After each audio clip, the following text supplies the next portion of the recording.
ओम गुरु गुरु गुरु।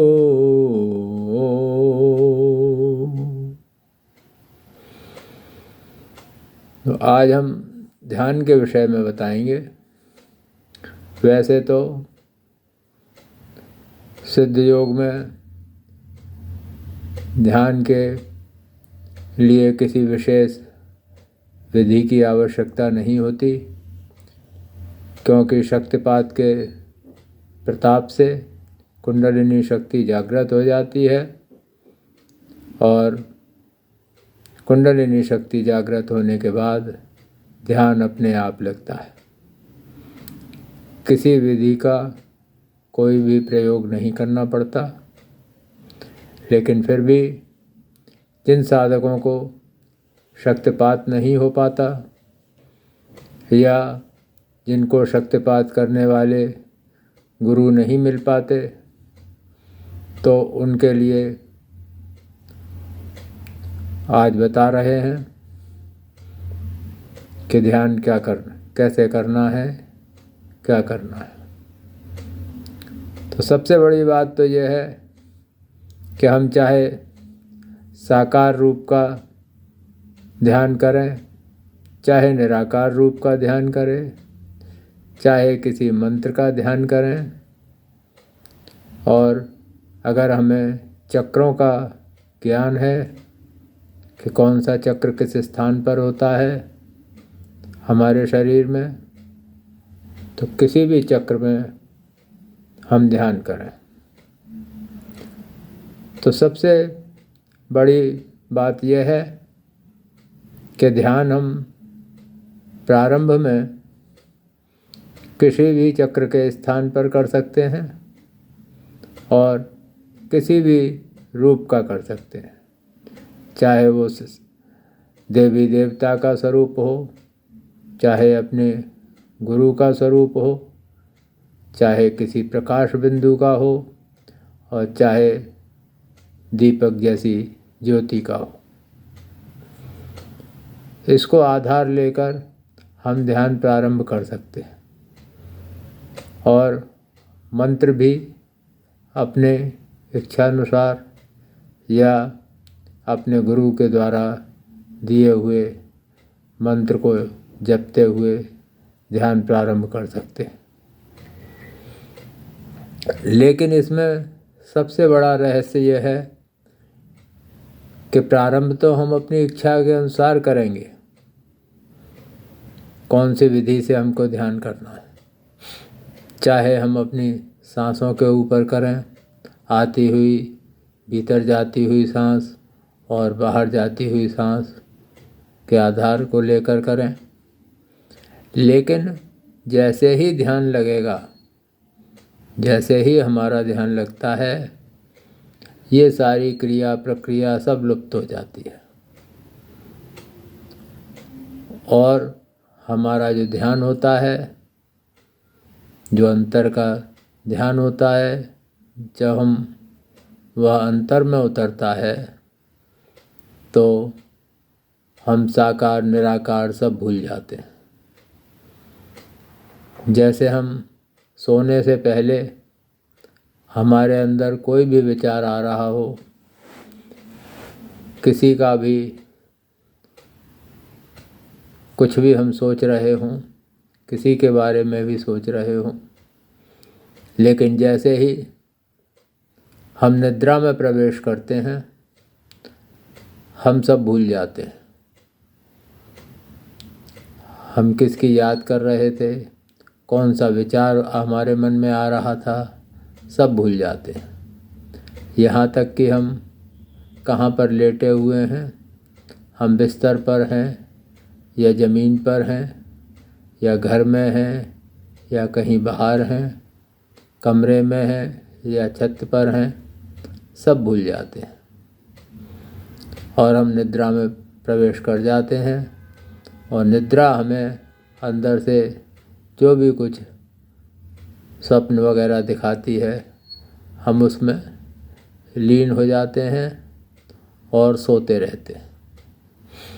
इसी प्रकार हम प्रारंभ में कुछ भी सोचें, ध्यान करते समय प्रारंभ में हम कुछ भी सोचें, कुछ भी करें, लेकिन ध्यान में प्रवेश होते ही हमारी जो अंतर चेतना है, जो अंतर शक्ति है, वो हमें हमारे अंतर में उतार देती है और हमें यह ज्ञान नहीं होता कि हम बैठे हुए हैं या सोए हुए हैं या हम किसका ध्यान कर रहे थे, किसका नहीं कर रहे थे। वो अपने आप हमें अंदर से कुछ दिखाती है और जिस जगह पर भी उसको ध्यान केंद्रित करना होता है उसी केंद्र पर हमारे ध्यान की चेतना को ले जाती है। उदाहरण के लिए जैसे हम अगर आज्ञा चक्र में ध्यान प्रारंभ करते हैं, लेकिन जब हमारा ध्यान लगता है तो हमारे ध्यान का केंद्र जो अनुभवी साधक हैं, जिनको ध्यान लगता है, वो अगर नोट करेंगे, देखेंगे तो वो पाएंगे कि जब ध्यान की गहराई में वो गए थे तो वो आज्ञा चक्र वगैरह सब भूल जाते हैं और उनका ध्यान किसी भी चक्र के स्थान पर हो सकता है और उनको अनुभव भी किसी भी चक्र के स्थान पर हो सकते हैं। आज्ञा चक्र में ध्यान करने का मतलब ये नहीं है कि आज्ञा चक्र में ही केवल दृष्टांत होगा या हमें कुछ दिखाई देगा। हमें सहस्त्रार में भी कुछ दिखाई दे सकता है, हमें मूलाधार चक्र में भी दिखाई दे सकता है, हमें जो अन्य चक्र हैं, अनाहत चक्र है, मणिपुर चक्र है, स्वाधिष्ठान चक्र है, विशुद्ध चक्र है, कहीं पर भी हमको कुछ भी दिखाई दे सकता है। कुछ भी का मतलब है कि हमें प्रकाश बिंदु दिखाई दे सकते हैं, दीपक जैसी ज्योतियाँ दिखाई दे सकती हैं, हवन कुंड जैसा धुआं और प्रज्वलित अग्नि दिखाई दे सकती है, देवी देवता दिखाई दे सकते हैं, अपने गुरु दिखाई दे सकते हैं, कोई भी प्राकृतिक स्थान दिखाई दे सकता है और भी बहुत सारी चीज़ें हैं जो हमें ध्यान में दिखाई दे सकती हैं। इनके अलावा हमें अंतर्नाद भी सुनाई देता है, वह भी सुनाई दे सकता है। वह नाद कहाँ पर उत्पन्न हो रहा है, कहाँ से आ रहा है, ये आपको पता नहीं लगेगा, केवल आपको सुनाई देगा। और उस नाद के कई रूप होते हैं। घंटे जैसी आवाज़ होती है, बांसुरी जैसी आवाज़ होती है,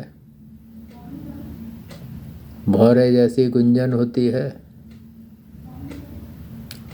और भी कई तरह की ध्वनियाँ होती हैं, जैसे कुछ गूंज रहा हो, कोई स्वर गूंज रहा हो, सूं करके इस तरह की भी आवाज़ें होती हैं।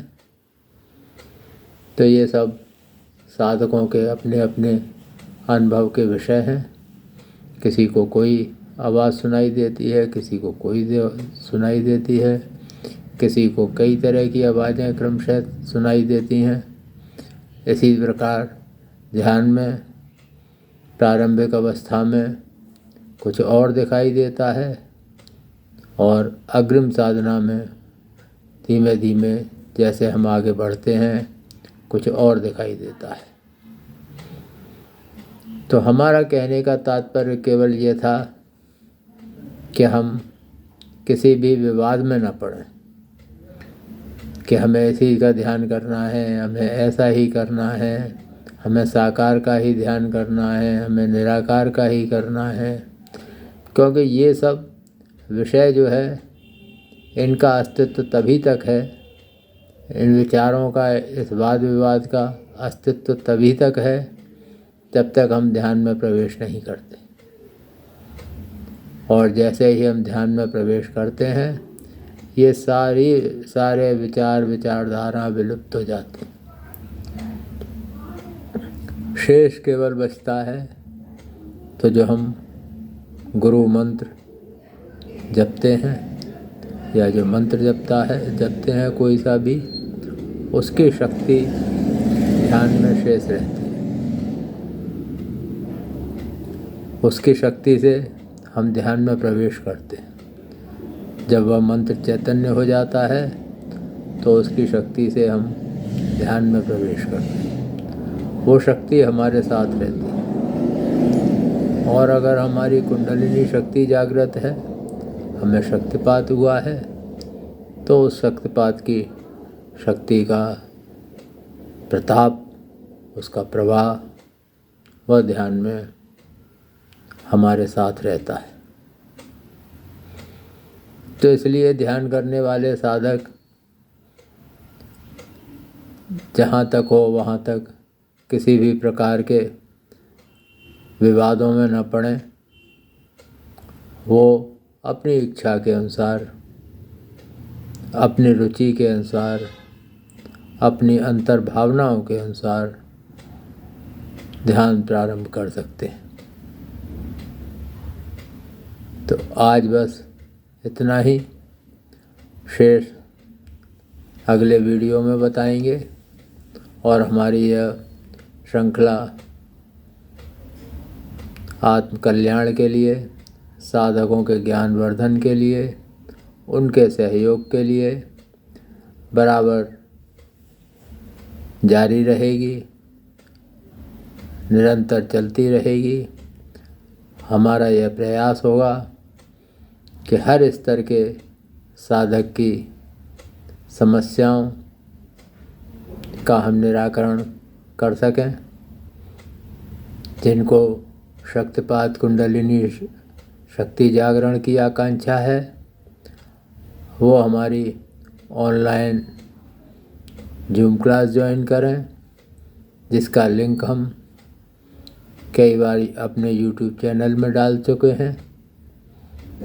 और जो किसी कारणवश क्लास ज्वाइन नहीं कर सकते, तो जो हमने अभी संक्षेप में विधि बताई है उसके अनुसार बिना किसी वाद विवाद के अपना ध्यान साधना करें, भगवान में भरोसा करें। अगर कोई गुरु हैं तो उन गुरु के ऊपर भरोसा करें, लेकिन फिर भी झूठे गुरुओं से बचें, क्योंकि आज के समय में झूठे गुरु बहुत हैं। आपके YouTube पर, सोशल मीडिया पर बहुत सारे लोग गुरु बनकर बड़े बड़े आकर्षक और शास्त्रों पर आधारित लुभावनी बातें करते हैं। वो अपने व्यूज़, लाइक और कमेंट्स के लिए, पैसा कमाने के लिए आकर्षक वीडियो बनाते हैं, उनके चित्र बनाते हैं, चक्रों के चित्र बनाते हैं। ध्यान में आज्ञा चक्र में क्या दिखाई दे रहा है, कहाँ से रोशनी आ रही है, किधर को जा रही है, ये सब बनाते हैं और उनको हज़ारों लाखों व्यूज़ भी मिलते हैं। लेकिन जो सच्चाई है वो इससे परे है। इस प्रकार से ध्यान में आते हुए प्रकाश, ब्रह्मांड से आते हुए प्रकाश किसी साधक को बाहर से आते हुए दिखाई नहीं देते। ये सारे प्रकाश, सारी रोशनी, सारे चक्र उसके अंतर में होते हैं अंतर का प्रकाश बाहर जाता है। बेशक हमारी चेतना ब्रह्मांड में व्याप्त ईश्वर से जुड़ जाती है, और लेकिन फिर भी जो ये दिव्य प्रकाश हमको दिखाए जाते हैं और शास्त्रों के नाम पर बहुत तरह से चक्रों की उनकी व्याख्याएं की जाती हैं, उनके मंत्र बताए जाते हैं, ये सब बातें निराधार। कुंडलिनी शक्ति के बारे में बहुत सारी निराधार बातें की जाती हैं, शक्तिपात के बारे में भी की जाती हैं, चक्रों के जागरण के बारे में भी की जाती हैं। तो ये केवल एक आकर्षण मात्र है। सच्चाई ये है कि अगर हम अपनी अंतर साधना में उतर जाते हैं तो सभी कुछ हमारे अंतर में होता है। हमारा जो शरीर है ये बहुत ही दिव्य है। स्थूल शरीर जो हमारा होता है ये तो हमारा सांसारिक क्रियाकलापों के लिए होता है, लेकिन हमारे अंतर में जो दिव्य शरीर है वो अपनी शक्तियों से भरपूर है। उनके पास अपनी शक्तियां हैं, अपनी सामर्थ्य है, और वो अपनी शक्ति और सामर्थ्य से ही हमारी साधना में हमारी सहायता करते हैं और हमें अंतिम लक्ष्य तक ले जाते हैं। ओम गुरु गुरु गुरु